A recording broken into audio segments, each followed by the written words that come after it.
Speaker. Brett Hudson. Thank you, Mr Speaker. It's a pleasure to rise in support of the Energy Innovation, Electric Vehicles and Other Matters Amendment Bill, and this its first reading.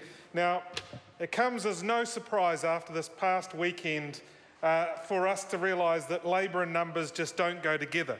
They didn't get them right on the weekend, and it's no wonder at all that they can't get them right now either. So Ms Moroney doesn't understand the difference between a minimum and a maximum. So the government has a target of looking to stimulate the uptake of electric vehicles. It doesn't say once you get to 2%, stop. The other part of the 2%, of course, is that's the threshold for when the road user charge exemption will be removed.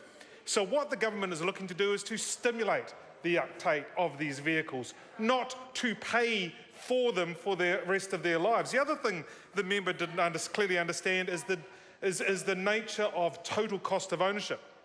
So by creating this stimulus for both heavy and previously light vehicles, the government is helping to reduce the total cost of ownership for those early adopters, those people that choose to take advantage of the stimulus for their own reasons and to purchase those electric vehicles. It's helping to drive adoption without going to the point of just buying these vehicles for people, which is the Labor Party's standard policy approach to most things. But it's really odd. What the member says on one breath, that 2% is pathetically low and the government should be criticised. In the very next sentence, you're going to clog up the bus lanes with your 2%, which is pathetically low.